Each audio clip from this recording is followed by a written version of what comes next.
సంవత్సరాల తరబడి ఎన్ని మందులు వాడినా మీ మోకాల నొప్పులు తగ్గట్లేదా? ప్రాణ పెయిన్ క్లినిక్ లో అత్యాధునిక చికిత్స.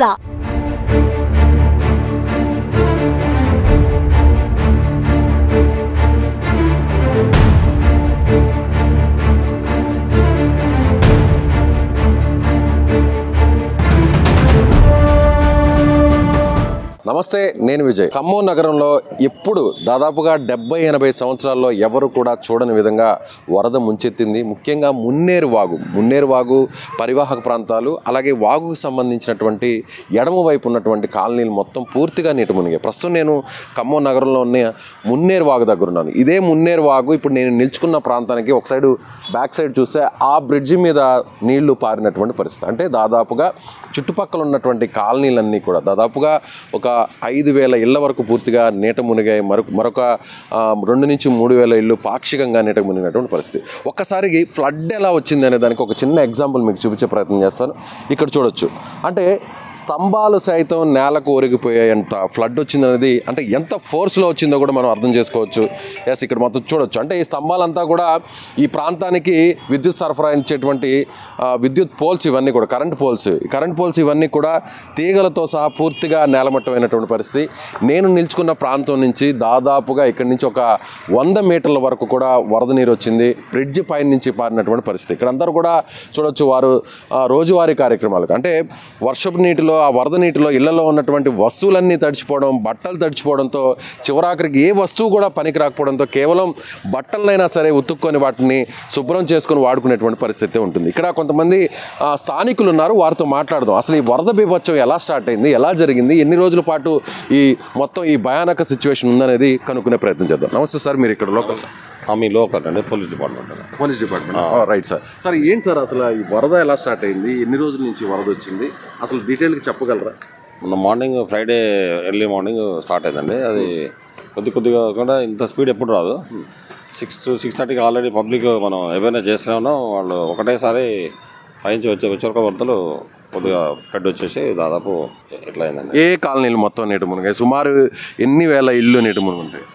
కాలనీ ఇల్లు ఐడియా లేదు. బొక్కలగడ్డ, వెంకటేశ్వర కాలనీ, మోతీ నగర్, ప్రకాష్ నగర్, జస్ట్ ఈ బొక్కలగడ్డ ఎక్కువ డ్యామేజ్ అయిందండి. మిగతా మామూలుగా ఇలాంటి వరద గతంలో ఎప్పుడైనా వచ్చిందో చూసుంటారా మీ టైంలో? పబ్లిక్ చెప్పే ప్రకారం ఒక 70 years నుంచి రాలేదంటారు అండి. 70 ఏళ్ళ నుంచి ఇలాంటి వరద రాలేదండి. మామూలుగా మున్నేరు వాగు ఎన్ని అడుగులు ఎత్తు ఇప్పటి వరకు కూడా హైయెస్ట్ ప్రవహిస్తూ వచ్చింది? ప్రజెంట్ ఎంత రీచ్ అయింది? పోయినసారి 30 అట్లా వచ్చాయండి. ఈసారి 33 అని అంటే ఇరిగేషన్ వాళ్ళు చెప్పారండి. ఇప్పుడు నార్మల్ పొజిషన్కి వచ్చేసినట్టేనా? నార్మల్. రైట్. అంటే ఇక్కడ పోలీస్ అధికారులు కూడా చెప్తున్న దాని ప్రకారం చూస్తే, అంటే శనివారం తెల్లవారుజాము నుంచి కూడా ఈ ఫ్లడ్ ఒకసారిగా రావడం జరిగింది. దాదాపుగా ఉదయం నుంచి కూడా, అంటే పోలీసులు అలాగే ఎమర్జెన్సీ డిపార్ట్మెంట్ సంబంధించినటువంటి ఆఫీసర్స్, స్టాఫ్ అంతా కూడా అలర్ట్ చేసి ఇక్కడ ఉన్నటువంటి వారందరినీ కూడా సురక్షిత ప్రాంతాలకు, అంటే పునరావాస కేంద్రాలకు తీసుకెళ్ళినటువంటి పరిస్థితి. మనం ఇక్కడ చూడొచ్చు, ఒక ఆటోలో బట్టల్ని ఏ స్థాయిలో తీసుకొచ్చి వారందరూ కూడా శుభ్రం చేసుకుంటున్నటువంటి పరిస్థితి. అంటే ఈ కాలనీలు మొత్తం పూర్తిగా చూడొచ్చు. ఒకవైపు మనం ఆ కాలనీలోకి వెళ్ళి చూస్తే ఏ మాత్రం అసలు కనీసం ఏ వస్తువు కూడా రీయూజ్ చేసుకునేదానికి ఉపయోగపడని విధంగా అక్కడ మనకి చాలా స్పష్టంగా కనిపిస్తుంది. చూడొచ్చు, ఈ ఆటోలో వారికి మిగిలినటువంటి కేవలం ఈ బట్టల్ని వారు శుభ్రం చేసుకొని ఇక తిరిగి వాడుకునేదానికి కేవలం బట్టలు మాత్రమే ఉపయోగపడ్డాయి. మిగిలినటువంటి ఏ ఒక్క వస్తువు కూడా దొరకనటువంటి పరిస్థితి. పూర్తిగా ఇంట్లో ఏ వస్తువు ఉంటే ఆ ప్రతి వస్తువు కూడా పూర్తిగా నీటిలో మునిగిపోయింది. కొన్ని వస్తువులు కొట్టుకుపోయాయి.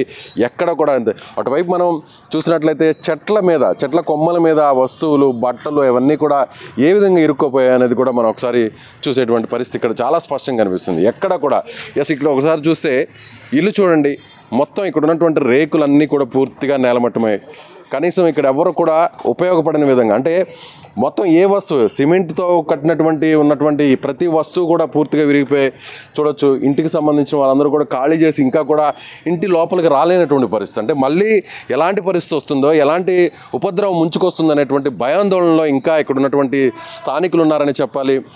ఏ వస్తువు కూడా మనం చూడండి, రోడ్డు పక్కన చూస్తే ఇక్కడ చూడొచ్చు ఫ్రిడ్జ్ పూర్తిగా మునిగిపోయింది. ఇక ఫ్రిడ్జ్ పనికి వస్తుందో రాదో కూడా తెలియనటువంటి పరిస్థితి. ఎస్, ఇక్కడ చూడొచ్చు, ఏ వస్తువు కూడా ఇలా చాలా వస్తువులన్నీ కూడా పూర్తిగా ఇదే విధంగా డ్యామేజ్ అయినటువంటి సిచ్యువేషన్ మనకు కనిపిస్తుంది. సో మున్నేరు వాగు, ఇక్కడ ఉన్నటువంటి మున్నేరు వాగు ఈ స్థాయిలో అంటే ఇక్కడి నుంచి కాలనీల వైపుకు దాదాపుగా నేను నిల్చుకున్నటువంటి ప్రాంతం నుంచి దాదాపుగా 50 నుంచి 70 అడుగుల మేర ఎత్తులో ప్రవహించడంతో మొత్తం ఈ నీళ్ళంతా కూడా పైన నుంచి ప్రవహించినటువంటి పరిస్థితి. ఇక్కడ ఒకసారి మనం చూస్తే ఎంత హైట్లో వాటర్ వచ్చేనే దానికి అక్కడ ఇంటి పైన ఉన్నటువంటి కర్ర మీద వస్తువులు దుస్తులు ఉన్నటువంటి సిచ్యువేషన్ మనం చూడొచ్చు. తీగల మీద కూడా ఆ ముళ్ళ కంపలన్నీ కూడా ఇరుక్కున్నటువంటి పరిస్థితి చూడొచ్చు. అంటే స్తంభం కనిపిస్తున్నటువంటి స్తంభం చూసారా, అక్కడ చూడొచ్చు మొత్తం అంతా కూడా బురద. అటువైపు చూస్తే ఒక్క నిమిషం ఇక్కడ ఉన్నటువంటి స్థానికులతో మాట్లాడే ప్రయత్నం చేద్దాం. ఎక్కడ వరకు అన్నా ఏ హైట్ వరకు వచ్చాయి వాటర్? ఇక్కడ 20 అడుగులు వచ్చినాయండి. ఇక్కడ 20 అడుగులు వచ్చాయి. మొత్తం మీ వస్తువులన్నీ కూడా పాడైపోయినాయి. అసలు ఏమి లేవండి, ఏ వస్తువు మిగలేదు. ఏం వస్తువులు డ్యామేజ్ అయ్యాయి? బియ్యము, కూలర్లు, ఫ్రిడ్జులు, ఫ్యాన్లు, ఇంట్లో ఉన్న సామాన్లు మొత్తం వండక తినే బొచ్చలతో సహా వెళ్ళిపోయినాయి. బట్టలు అన్నీ ఖరాబ్ అయిపోయినాయండి. కొద్ది గొప్పలు మిగిలితే ఉతికి జాడిచ్చి ఆడేసుకున్నాం. బట్టల వరకు అయినాయి. కేవలం బట్టల వరకు వాడుకున్నాం. బట్టల వరకు వాడుకున్నాం. ఏ వస్తువులు ఏం అసలు ఒక వస్తువు కూడా దొరకదు. ఏమి లేవు. ఇలాంటి సిచ్యువేషన్ కనిపిస్తుంది. తినడానికి తిండి కూడా ఏం లేదు సార్. ఉమెన్స్ హాస్టల్లో ఉన్నారు మా వాళ్ళంతా. అక్కడ ఉన్నారు, మీరు ఒక్కరు మాత్రమే వచ్చారు. ఈ సామాన్లు కాపాడుకుందామని నేను ఒక్కడిని వచ్చిన. ఇక్కడే రోజు నుంచి అక్కడ ఉన్నారు. ఆదివారం నుంచి. ఆదివారం నుంచి ఇప్పుడు మళ్ళీ తిరిగి ఇంట్లో ఎవరు ఉన్నారు? మీ భార్య పిల్లలు ఉన్నారు? భార్య పిల్లలు అందరూ అక్కడే ఉన్నారండి. పిల్లలు మొత్తం మీ ఫ్యామిలీ మెంబర్స్ ఎంతమంది? 4 అండి. ముగ్గురు అక్కడ ఉన్నారు, మీరు ఒక్కరు మాత్రమే. మీరు మళ్ళీ తిరిగి కోలుకోవడానికి ఎంత టైం పట్టే అవకాశం ఉంటుంది? కోలుకోవడానికి ఏముందని కోలుకుంటాం. ఇంకా ఇవన్నీ కోలుకోవాలంటే ఫ్యాన్లు, బియ్యము, ఫ్రిడ్జులు, కూలర్లు, బట్టలు, బీరువాలు ఇవన్నీ తేవాలంటే యాంజితతో ఒక సోఫా సెట్లు కూడా సరిపోతాడు అయిపోయింది. ఏం లేవు సార్. ఇప్పుడు అప్పిచ్చే నాదుడు కూడా కనపట్టలేదు ఎవరు. మీరు ఏం చేస్తుంటారు?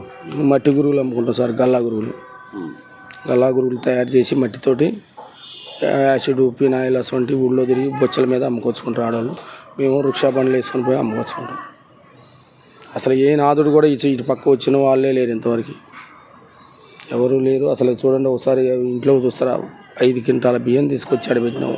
సో ఖమ్మం నగరంలో ఎక్కడ చూసినా ఇలాంటి హృదయ విదారక సంఘటనలు, ఇలాంటి దృశ్యాలే కనిపిస్తున్నాయి. వేల మంది నిరాశ్రయులయ్యారు. ఎక్కడ కూడా కనీసం తినడానికి తిండి కూడా ఇంట్లో దొరకనటువంటి పరిస్థితి. అయితే ప్రభుత్వం నుంచి, స్థానికంగా ఉన్నటువంటి అధికారుల నుంచి కొన్ని సహాయక కార్యక్రమాలు చేపట్టడం జరిగింది. ఇప్పటికే రేవంత్ రెడ్డి సర్కారు, కాంగ్రెస్ ప్రభుత్వం కూడా, తెలంగాణ ప్రభుత్వం కూడా ప్రతి ఇంటికి కూడా డ్యామేజ్ అయినటువంటి ప్రతి ఇంటికి కూడా 10,000 రూపాయల ఆర్థిక సాయాన్ని, తక్షణ సాయాన్ని అందిస్తాము, ప్రజలకు మేము అండగా ఉంటామంటూ కూడా ప్రభుత్వం భరోసా ఇచ్చేటువంటి ప్రయత్నం చేస్తుంది. అయితే ఈ కుటుంబాలన్నీ తిరిగి ఎప్పుడు కోలుకుంటాయో కూడా చూడాల్సినటువంటి పరిస్థితి. కెమెరామెన్ సాయితో విజయ్, సుమన్ టీవీ, ఖమ్మం నుంచి.